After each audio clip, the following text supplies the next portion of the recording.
Hello. Hello sir, ഒരു കാര്യം എനിക്ക് മനസ്സിലായി. എന്താ? നിങ്ങളാണ് അസാദുള്ള ബേക്കുന്ന്. ശരിക്കും നിനക്ക് ആ കാറിന്റെ കാര്യത്തിൽ എത്ര താല്പര്യമുണ്ടെന്ന് അറിയാൻ വേണ്ടിയാ ഞാൻ നിന്നോടൊന്നും പറയാഞ്ഞത്. അകത്തേക്ക് വാമനെ, നിനക്കൊരു സർപ്രൈസ് ഉണ്ട്. Welcome to my real home. ചിലർക്ക് അവരുടെ വീട്ടിലെ ബെഡ്റൂമും ബാത്റൂമും ഒക്കെ ആയിരിക്കും ഇഷ്ടം. പക്ഷെ എനിക്ക് എന്റെ വീട്ടിലെ ഈ ഹാളാണ് ഏറ്റവും ഇഷ്ടം. അതാ എന്റെ ഭാര്യ സരോജ. അവളൊരു പാവമായിരുന്നു. അതുകൊണ്ട് ദൈവം അവളെ നേരത്തെ അങ്ങ് വിളിച്ചു. അവള് പോയി കഴിഞ്ഞപ്പോ ഞാൻ തനിച്ചായിടോ. ഞാനും അവളും പോയി കഴിയുമ്പോ എനിക്കും അവൾക്ക് ഒത്തിരി ഇഷ്ടമായിരുന്ന കാറിനൊന്നും സംഭവിക്കാൻ പാടില്ല. ആ ഒരൊറ്റ കാരണം കൊണ്ടാണ് അത് ഓടിക്കാതിരുന്നത്. അത് സ്വന്തം മോനെ പോലെ നോക്കുന്ന ഒരാളെ ഞാൻ അന്വേഷിക്കായിരുന്നു. അപ്പോഴാ താൻ വന്നത്.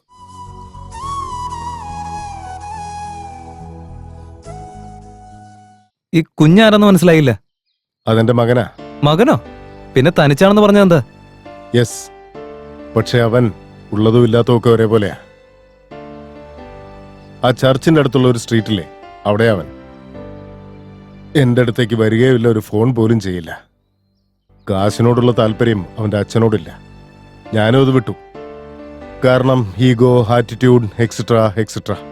അവനൊന്നും ജീവിച്ചിട്ട് ഒരു കാര്യമില്ല, ചത്തു തൊലയണം. Forget it. ഞാനും അത് കൈവിട്ട് കളഞ്ഞ കേസാ. Come on young man, let's have a drink. അയ്യോ, എനിക്കിതൊന്നും വലിയ ശീലില്ല സാറേ. സാരമില്ലടോ, ഒരെണ്ണം അടിക്കേ, ഒന്നും സംഭവിക്കില്ല. ഓ സോറി. എടോ പോടോന്നൊക്കെ വിളിച്ചു, കുഴപ്പമില്ലല്ലോ. അതിനിപ്പോ എന്താ സാറ്, സാർ എന്ത് വേണേലും വിളിച്ചോ, പക്ഷെ നാളെ വരാൻ മാത്രം എന്നോട് പറഞ്ഞേക്കരുത്. Good one. ശിവലിംഗം, എന്താണെന്ന് അറിയില്ലടോ, എനിക്ക് തന്നെ ഒരുപാട് ഇഷ്ടമായി. പാടോ, അടിക്കാം. അല്ല അത് പോട്ടെ സാറേ, എനിക്ക് കുറച്ച് പഞ്ചസാര കിട്ടോ? പഞ്ചസാരയോ? ഒന്ന് എടുത്ത് താ സാറേ. ആ, ഒരു മിനിറ്റ് ഇടോ. സുബലക്ഷ്മി. അതാരാ സാറേ? എന്റെ വീട്ടിൽ ജോലിക്കാരിയായിട്ട് വന്നതാ. ഇപ്പൊ ഇവിടുത്തെ വീട്ടുകാരിയായി. അപ്പൊ സാറ് വേലക്കാരനെ വെച്ചോണ്ടിരിക്കുക? ചേച്ചേ, അങ്ങനെയല്ലടോ. വീട്ടുകാരി എന്ന് വെച്ചാൽ ആ അർത്ഥമല്ല. വീട്ടിൽ ജോലി നോക്കാൻ വന്നതാണെങ്കിലും ഇപ്പൊ അവളും വീട്ടിലെ ഒരു അംഗമായി എന്ന് പറഞ്ഞതാ. ഓഹോ. ആ, ഒരു മിനിറ്റേ. സുബലക്ഷ്മി, ഇങ്ങ് വാ. ആ പറയൂ സാറേ. ഇത് ശിവലിംഗം. സുബലക്ഷ്മി. നമസ്കാരം. ഹായ്. അത് കാര്യമാക്കണ്ടോ, സ്പോക്കൺ ഇംഗ്ലീഷിന്റെ കോഴ്സ് പഠിച്ചോണ്ടിരിക്കുക. അതുകൊണ്ടാ. കുറച്ച് പഞ്ചസാര എടുത്തോണ്ട് വാ. അതിന്റെ കൂടെ ആ ഓപ്പൺ ചെയ്യുന്ന ഓപ്പണർ കൂടെ എടുത്തോണ്ട് വാ. സാറ് ആളെ കാണാൻ നല്ല ഐശ്വര്യമുണ്ട്. എടാ, നീ ഇങ്ങനെ അടിക്കുന്ന ഈ വിസ്കി കമ്പനിക്കാരൻ കണ്ട അവൻ സൂയിസൈഡ് ചെയ്യും. വേറെ നിവൃത്തിയില്ല സാറ്. എന്റെ അമ്മയുടെ ഡെലിവറി കുറച്ച് ബുദ്ധിമുട്ടായതുകൊണ്ട് ഞാൻ കുറച്ച് മാനുഫാക്ചറിംഗ് ഡിഫക്റ്റോടുകൂടിയാണ് ജനിച്ച്. അതുകൊണ്ട് എനിക്ക് ഇങ്ങനെയുള്ള ശീലങ്ങളൊന്നും ഇല്ല. Cheers. നന്നായി വരട്ടെ. സാറിനോട് അങ്ങനെ സംസാരിച്ചതിന് ശേഷം സീരിയലിൽ വരുന്ന ഹീറോയിൻസിനെ പോലെ ഞാൻ ആകെ ഇമോഷണൽ ആയിപ്പോയി. എന്താണെന്നറിയില്ല, അസാദുള്ള ബേഗ് സാറ് എന്റെ മനസ്സിലങ്ങ് കയറി പറ്റി. അങ്ങനെയാണോ? അയ്യോ, ഞാനിപ്പോ ഒരുപാട് ദൂരത്താണല്ലോ, എന്താ ചെയ്യാ? അതെന്താന്ന് വെച്ചാ എന്റെ അനിയന്റെ മോനുണ്ടല്ലോ, അവനെ ഇപ്പൊ ഹോസ്പിറ്റലിൽ അഡ്മിറ്റ് ചെയ്തിരിക്കുക. അതുകൊണ്ട് ഇന്ന് എപ്പോഴാ വരുന്നെന്ന് പറയാൻ പറ്റത്തില്ല. നാളെ ഉറപ്പായിട്ട് ഞാൻ കടയെ കാണും. വന്നോ, കുഴപ്പമില്ല. ഫോണില് എന്റെ ഒരു പരിചയക്കാരനാണ്, അയാൾക്ക് കുറച്ച് പൈസ കൊടുത്ത് തീർക്കാണ്ടായിരുന്നു മോനെ. ഇപ്പൊ എന്റെ മറിക്കാനില്ല, അതാ ഇങ്ങനൊക്കെ പറഞ്ഞു ഒഴിവാക്കിയേ. അല്ല, അതിന് നീ എന്തിനാ മോനെ ഞെട്ടിയേ? ഇല്ല, ഷോക്കൊന്നുമില്ല ഏട്ടാ. അല്ല, മോൻ ഫോൺ ചെയ്തപ്പോ എന്തോ പ്രധാനപ്പെട്ട കാര്യം പറയാണ്ടെന്ന് പറഞ്ഞു. എന്താ മോനെ അത്? അത് വേറൊന്നുമല്ല, ചേട്ടൻ എന്നെ വിളിച്ചിട്ട് അത്യാവശ്യമായിട്ട് എന്തോ പറയാനുണ്ടെന്ന് പറഞ്ഞില്ലേ, അതുകൊണ്ട് വന്നതാ. അതൊക്കെ ഞാൻ പറയാൻ മോനെ. ആദ്യം നിന്റെ കാര്യം എന്താന്ന് പറ. ആദ്യം ചേട്ടൻ പറയുന്നേ. അതല്ല, മോൻ പറ. ചേട്ടൻ തന്നെ പറ. അത് പറ്റില്ല, നീ പറ. മര്യാദയ്ക്ക് പറയുന്നുണ്ടോ ഇല്ലയോ? അല്ല, അതിപ്പോ ഞാൻ എങ്ങനെയാ പറയുന്നേ? ആരുടെ ദൃഷ്ടിദോഷാണെന്ന് അറിയില്ല. കടയിൽ വലിയ കച്ചവടമൊന്നും ഇല്ല മോനെ. എനിക്ക് നീ ഒരു 3000 രൂപ കടം തരുമോ? എന്താ? മനുഷ്യരുടെ കഞ്ഞു കുടിച്ച് പോകാൻ വകയില്ല. അപ്പൊ എന്റെ അടുത്ത് കുഴിമന്തി ചോദിക്കുന്നു. ഇത് എന്റെ ഫ്രണ്ടിന്റെ വീടാണ്, പേര് നാഗരാജ്. പാപ്പോ, നമസ്കാരം ചേട്ടാ.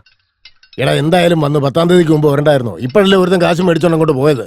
ചേട്ടാ, ഇന്നലെ അവൻ കാശ് വെച്ചേ. എന്റെ ഫ്രണ്ടാ ശിവലിംഗം എന്ന പേര്. ഒരു ഓട്ടോ വാങ്ങിക്കാനായിട്ടാ ഞാൻ ഇന്നലെ ചേട്ടനെ വിളിച്ചപ്പോ പറഞ്ഞിട്ടുണ്ടായിരുന്നല്ലേ. ഓട്ടോയിലുള്ള കാറാ. എന്റെ പൊന്നു മോനെ, നമ്മുടെ സിറ്റിയിൽ നടക്കാനുള്ള സ്ഥലം പോലും ബാക്കിയില്ല. അതിന്റെ ഇടയ്ക്കൂടെ നീ എങ്ങനെ കാർ ഓടിക്കാനാ? സാറ് വേണേ കണ്ടോ സാറ്. ഓടിക്കാൻ പറ്റില്ലെങ്കിൽ അത് ഓഫ് ആക്കിയിട്ട് അതിൻ്റെ ഉള്ളിൽ വെറുതെ ഇരിക്കും ഞാൻ. വേറെ എന്ത് ചെയ്യാനാ സാറ്, ഒരുപാട് പ്രതീക്ഷയോടുകൂടി വന്നതാ. ഇൻട്രസ്റ്റ് 1% കൂടുതലായാലും കുഴപ്പമില്ല, പക്ഷെ കാശില്ലെന്ന് മാത്രം പറയരുത് സാറ്. ആയിക്കോട്ടെ. ഒരു ദരിദ്രവാസി കുറെ നാളായിട്ട് കുറച്ച് കാശ് തരാനുണ്ട്. അതിന് ഞാൻ മേടിച്ചു തരാം, വാ.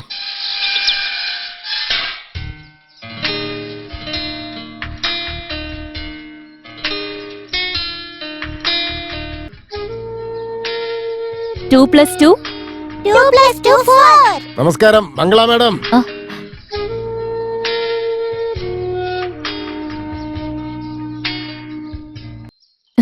നമസ്കാരം സർ. സാർ എന്തിനാ ഇവിടേക്ക് വന്നേ? കാശ് വാങ്ങാനായിട്ട് നിങ്ങൾ ഞങ്ങളെ അന്വേഷിച്ച് വരും. കാശ് കിട്ടിക്കഴിയുമ്പോ ഞങ്ങൾ നിങ്ങളെ അന്വേഷിച്ച് വരണമല്ലോ. അയ്യോ, അത് കഴിഞ്ഞ ആഴ്ച അത്ര സുഖമില്ലായിരുന്നു, അതുകൊണ്ടാ വരാൻ പറ്റുന്നെ. സുഖമില്ലെങ്കിൽ എന്താ ഒരു ഫോൺ ചെയ്ത് പറഞ്ഞൂടെ? അല്ലെങ്കിൽ ഞാൻ ഫോൺ വിളിക്കുമ്പോ എടുത്തൂടെ? ഞാനായതുകൊണ്ട് സാരമില്ല. ഇതേ സ്ഥാനത്ത് വേറെ എവനെങ്കിലും ആയിരുന്നെങ്കിൽ അവൻ നിന്നെ എന്ത് ചെയ്യുമെന്ന് പറയാൻ പറ്റുമോ? ദേ കൊച്ചേ, ഇവൻ എനിക്ക് അറിയാവുന്നൊരു പയ്യനാ, നാഗരാജൻ. ദേ ഇവന്റെ ഫ്രണ്ടാ ശിവലിംഗം. ഞാനിപ്പോ ക്ലാസ് എടുക്കായിരുന്നു. എന്തുണ്ടെങ്കിലും വൈകുന്നേരം സംസാരിക്കാം. കാശ് ചോദിക്കാൻ വരുമ്പോ ക്ലാസ് എടുക്കുന്ന കാര്യം പറഞ്ഞിട്ട് എന്താ കൊച്ച കാര്യം? ദേ കൊച്ചേ, എനിക്ക് ഇവനൊരു 20,000 രൂപ കൊടുത്തേ പറ്റൂ. ഇപ്പൊ തൽക്കാലം എന്റെ വേറെ കാശില്ല. നീ എന്റെ കയ്യിൽ നിന്ന് വാങ്ങിച്ച കാശ് ഇപ്പൊ എനിക്ക് തന്നേക്ക്. ഞാൻ ആ കാശെടുത്ത് ഇവന് കൊടുത്തേക്കാം. ഒരാഴ്ച സമയം തന്നാ മതി, ഞാനത് തിരിച്ചു തരാം. എന്തോന്ന് ഒരാഴ്ച? കഴിഞ്ഞ മാസം പലിശ പോലും തന്നിട്ടില്ല. ഈ 15-ാം തീയതി ആകുമ്പോ 2 മാസമാവും. അങ്ങനെ ഇരിക്കുമ്പോ ഒരാഴ്ച കൊണ്ട് നീ എങ്ങനെ 20,000 തരുന്നേ? എന്റെ കൊച്ച, ഇങ്ങനെയൊക്കെ ചെയ്യാൻ നിനക്ക് നാണോ മാനോ ഒന്നുമില്ലേ? മറ്റുള്ളവരെ പോലെ എന്തെങ്കിലും നാണം കെട്ട പരിപാടി ചെയ്യാൻ നിനക്ക് പറ്റില്ല. കാരണം നീ ഒരു പെങ്കൊച്ച. എന്താ മോളെ ഒരു ബഹളം? നിങ്ങൾ ആരാന്ന് അറിഞ്ഞാ കൊള്ളാം. ഞാൻ ഇവിടുത്തെ ഹെഡ് മാസ്റ്റർ. ആദ്യം ആ കൊച്ചിന് ശമ്പളം കൂട്ടി കൊടുക്ക. ഏ? പലിശയ്ക്ക് പണം വാങ്ങിച്ചിട്ട് ഇതുവരെ പലിശ പോലും തന്നിട്ടില്ല. സാരമില്ല സാറേ, ഞാൻ പൈസ വേറെ എവിടെ അറേഞ്ച് ചെയ്യാം. എടാ, നിനക്ക് വേണ്ടെങ്കിൽ വേണ്ട, പക്ഷെ എനിക്ക് വേണ്ടേ? നിങ്ങളെന്ന് പറയുന്നു ഒന്ന് അതെ, അതെ, പറയാ. അതെ. ആ കേട്ടല്ലോ. എടാ കാശ് നീ വേണമെന്ന് പറഞ്ഞിട്ട് ഇപ്പൊ എന്താ മാറ്റി പറയുന്നത്? ക്ലാസ് കഴിഞ്ഞിട്ട് കാശിന്റെ കാര്യം സംസാരിക്കാലോ. കാശ് എന്നാ പിന്നെ സംസാരിക്കേണ്ട അല്ല, കാര്യമില്ലല്ലോ. അത് ശരിയാണ്. എന്നാ പിന്നെ നിങ്ങൾ വാ. നിങ്ങൾ അവരുടെ അടുത്ത് തന്നെ സംസാരിച്ചോ. ആ കാശ് താ കൊച്ചേ, ഇല്ലെങ്കിൽ അങ്ങേരുടെ കയ്യിൽ നിന്ന് വാങ്ങിച്ചതാ. ചേടാ, കാര്യം അന്വേഷിക്കാൻ വന്നതിന്റെ തലയിൽ സകല പണിയും കൂടെ ഇടുവാണ്. ഞാൻ പോവാ. അങ്ങേര് പറഞ്ഞ കേട്ടില്ലേ? എന്താ കൊച്ചേ ഇത്? പെണ്ണ് കാണലിൽ നിൽക്കുന്ന പോലെ തല കുനിച്ച് നിന്നാൽ എങ്ങനെയാ? എന്തെങ്കിലും ഒന്ന് പറ. നാളെ വാ ചേട്ടാ, എന്തായാലും തരാം. എടാ, നീ കേട്ടില്ലേടാ? ഞാൻ എത്രയ്ക്ക് ഒച്ച വെച്ച് ചോദിച്ചിട്ടും അതൊന്നും വകവെക്കാതെ ആ കൊച്ചു ശാന്തമായിട്ട് മറുപടി പറയുന്നത് കേട്ടില്ലേ? പറഞ്ഞ വാക്കിന് മാറ്റില്ലല്ലോ. ഞാൻ എന്നെ തന്നെ പണയം വെച്ചിട്ടാണെങ്കിൽ അതങ്ങ് തരാം. കേട്ടോടാ, ആർക്കോ ലോട്ടറി അടിക്കാൻ പോകുന്നു.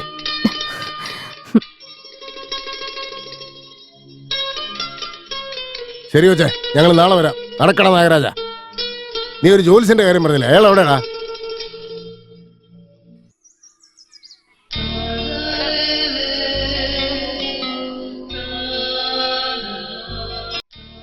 ഇന്ന് ആരെയാണ് ഞാൻ കണി കണ്ടതെന്ന് അറിയില്ല. എനിക്കെന്തോ എന്നോട് തന്നെ ദേഷ്യം തോന്നി. ഈ കണ്ണീന്ന് വരുന്ന കണ്ണീര് അത് 1 മില്ലി ഉണ്ടാവുമോ? പക്ഷെ അത് നമുക്ക് തരുന്ന വേദനയുണ്ടല്ലോ, അത് നമുക്ക് താങ്ങാൻ പോലും പറ്റില്ല. ആരോടെങ്കിലും ഒന്ന് മനസ്സ് തുറന്ന് സംസാരിക്കാൻ തോന്നി.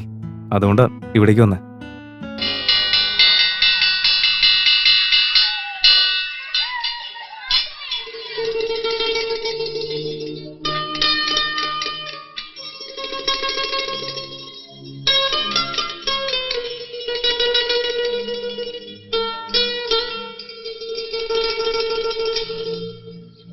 നിങ്ങൾ പൊയ്ക്കോ രംഗമ്മ.